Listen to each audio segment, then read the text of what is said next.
This happened in 2014 when I was 26, and my ex-fiancée was 25 female. Let's call her Barb. We met in college and dated for 3 years prior to our engagement, with a wedding date booked by the 4th year. Neither of our parents are well off financially, and she was attending grad school, so the financial responsibility fell on me, which totaled $20,000 that was paid in full 4 days prior to the wedding. Leading up to that nightmare of an evening, we had our typical mid-20s relationship issues. Bouts of poor communication, excessive drinking on weekends, and an occasional fight over trivial bullshit. Aside from that, we had a great relationship and spent a ton of time together figuring out post-college life and planning for our future. As I said above, the wedding and reception venue cashed my check 4 days before the wedding, and the contract stated this was non-refundable. Over 120 guests were confirmed, a couple of dozen from out of state.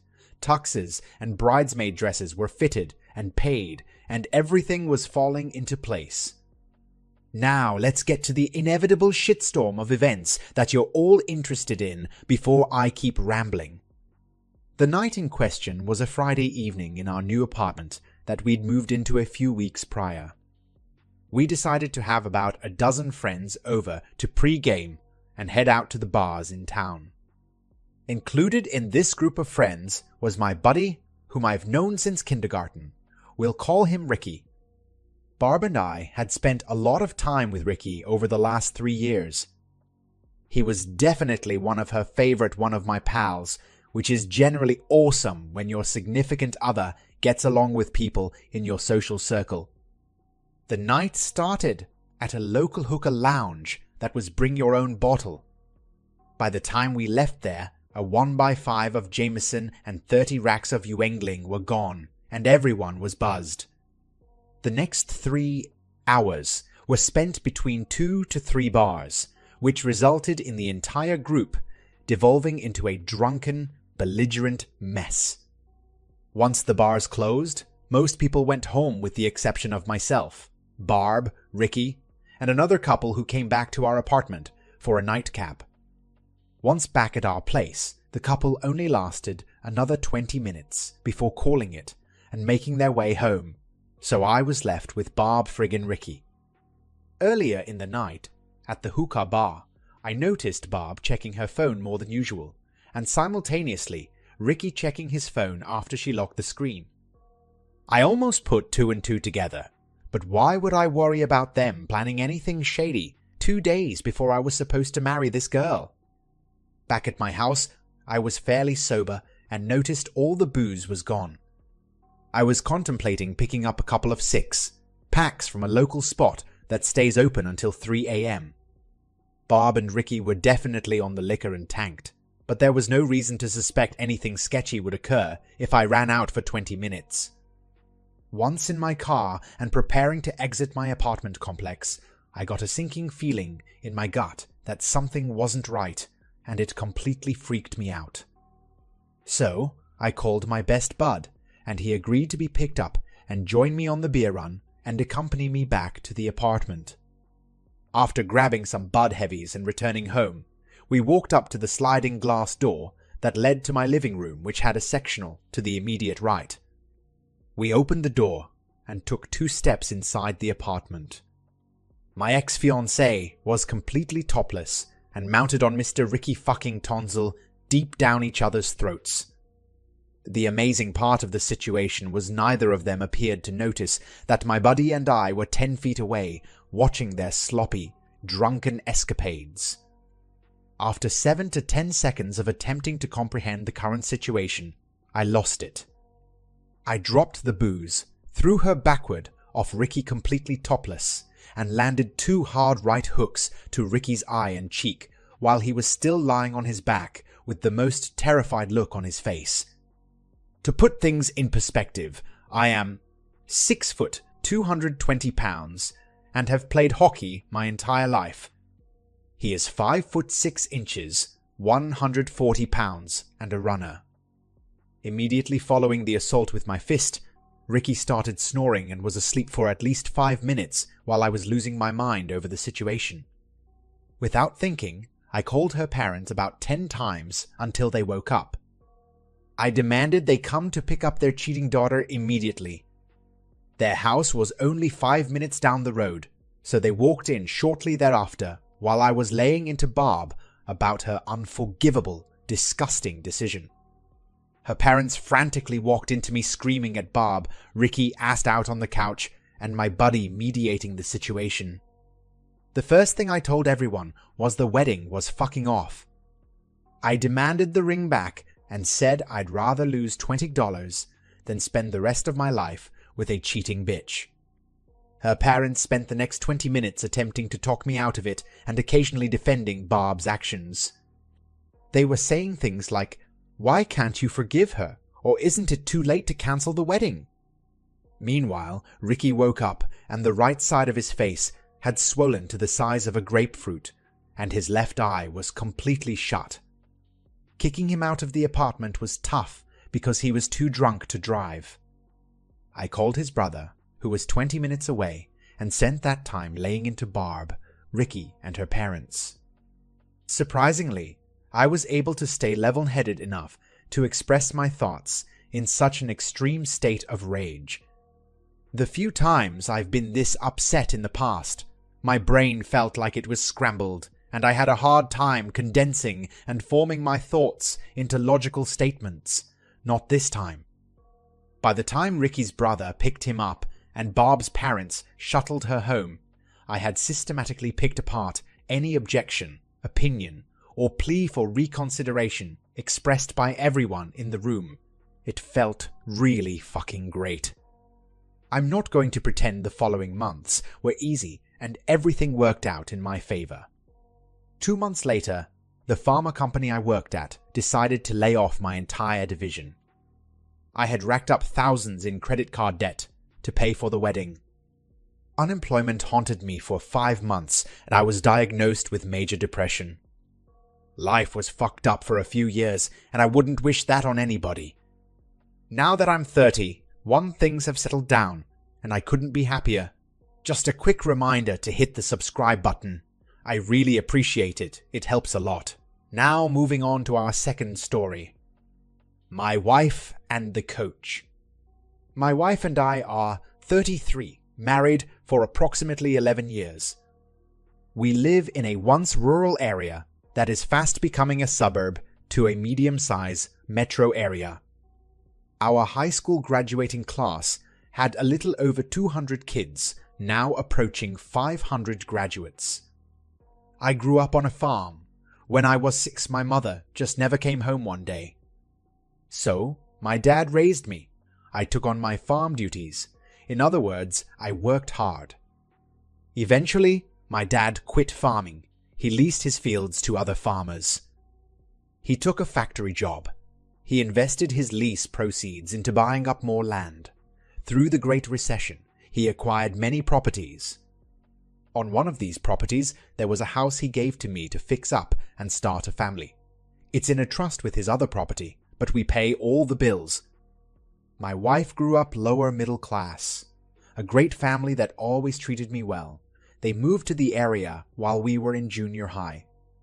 We dated all through high school and were married once I had a steady job. Before then, I did everything to earn $1. Need to haul junk out of a barn, folks would call me. Need your house painted? I can do it. If you get what I mean. We have an 8-year-old son. She is a stay-at-home mother. Now, I am a route driver for a large snack company. I have more than doubled the size by going into every mom and pop store, grocery and gas station, and selling as much product as I can. I have a large area because the surrounding area is still rural. The plan was to have the wife run the second truck. There are projected supercenter grocery or merchandise to be built in the next year in my area. If I own the route, it will be mine. We have been married since a couple of years out of high school. Our marriage hit some rocky spots, I think, because I put in long hours. I try to be there, but admittedly am not. We have had lots of fun and love our boy with every fiber of ourselves. He is the typical boy. He is now into sports. He played basketball in the winter and baseball this past spring and is now into flag football. So we hit a low spot relationship-wise in the spring. My wife and I talked about it and each made promises to do better. Late April through mid-June, our sex life went off the charts. We could not get enough of each other. To be honest, I may have been getting too much because I was dog-tired but still ran my route. My son was playing ball. I never missed a game, but I did not hit all his practices. With most youth sports, the dads take an active role in the coaching or helping out. I just could not give that commitment. My wife stepped up and helped out when needed. The baseball coach, Ted, is the ex of a very good friend from high school, Mary. She was the smartest kid in school. She went to college, that's where they met. They married, and soon had a son who was also 8. Their marriage hit the skids. Mary moved back home 3 years ago to have help watching the boy with her parents. Ted moved here 2 years ago to be close to their son, and I think to win Mary back. The mid to end of June we sink back into our rut. We talk again in July, promise to recommit. We take a vacation. Still, the relationship is bumpy. Mid-August comes around, the bedroom heats up again. September hits, and we are in a dead bedroom. My son starts playing flag football. He loves it. I drop by practice and see my wife and Ted with a clipboard running the kids through drills. There are a couple of dads helping too. I had no idea she was helping, so I mention it when we get home. My son is excited and shouts out, "She's not helping, she's a coach." It seems when signing the son up, she volunteered to be an assistant coach. This seems to consume a ton of time. The wife is constantly texting, some calls, but generally, when I am there, it's texting. They go to Ted's place every day after school, and he works his son and mine out. He is teaching them how to be better, and it really shows that they are the 2 best players on the team. So their first game comes. I work in the morning and make it to the field for the game. The wife and Ted are side by side, giving directions. Someone sets a chair down next to me. It's Mary, and we watch the game. About halftime, she asks if the wife and I are doing okay. I tell her sure. I look over at her and she is staring at me. She said her son came home after being at Ted's. It had been raining, so there was no workout. They spent the afternoon playing video games. Her son went to the kitchen to get more juice and saw Ted and the wife kissing. He ran back to the game and told Mary that night at home what he saw. I get up at 4 a.m. every day to drive 45 minutes to the warehouse to get my truck. So Monday morning, I got up at 3:30 a.m. to check her phone. After a few tries, I figured out what it was, as she uses like 4 or 5 different ones for everything. There I saw text after text, some nudes, so I took screenshots of some. Usually, I have one day that I spend in town. I sometimes would come home for lunch if I took one, especially when there was a lot of sex going on. I got home and she was not there. I called her, but she did not pick up. I drove by Ted's place and her car was there. I finished my route. She told me she was at the store. She was sorry she missed me. I told her I was just trying to surprise her. Not a big deal. The next week, on the same day, I again let her know I was coming home for lunch. I was parked down the way from Ted's. How she did not see my big old truck is beyond me. She came running out of Ted's, got in her car and raced home. I followed slowly, and when I arrived, she was making me a sandwich. We had a nice conversation. Saturday, after the game, I took my son home, had him change, and took him to my dad's. They were going to fish in the pond, and if he wanted, he could swim. Of course, the wife was not there, so I drove to Ted's. Her car was there. I called her. She was kind of annoyed. Then I asked what she was doing at Ted's. It was just silence. I told her to put her clothes on and come home. When she finally did come home, I was sitting at the table. She again swore at me for accusing her of something. I asked that she sit down. She refuses, getting more agitated by the minute. I told her a little more forcefully to shut up and sit down. Let me say my piece. I had a folder, which she asked what was in it. I told her to sit down so I could show her. I started pulling out screenshots of her texts. She went ballistic that I would snoop in her phone. I then pulled out the more incriminating texts. She tried to explain it away. Then I pulled the nudes out. She shut up. I told her we were done. I would give her until the following Sunday to be out. I was going to an attorney. On Monday, take her clothes and personal stuff. We will figure everything out later. She just sobbed. She said how sorry she was. I just asked a question that I saw on a Reddit advice sub. What did you think would happen when I found out? She had no answer. I have stayed at my dad's since the weekend. I brought my son back on Sunday so he could catch his bus to school on Monday. I had explained to him Mom and Dad would not be living together anymore, but he would still live in his house. I got home tonight and all her stuff was gone. We had agreed she would pick him up after school. She could stay until I got home or I would pick him up at her parents'. Update. I cannot cut her out of my life. We have a young son together. We have filed for divorce. She will be served next week. I am not going to do anything to embarrass her like serving her at a game, etc. I told her the papers were coming. She wanted some things from the house. My attorney said no.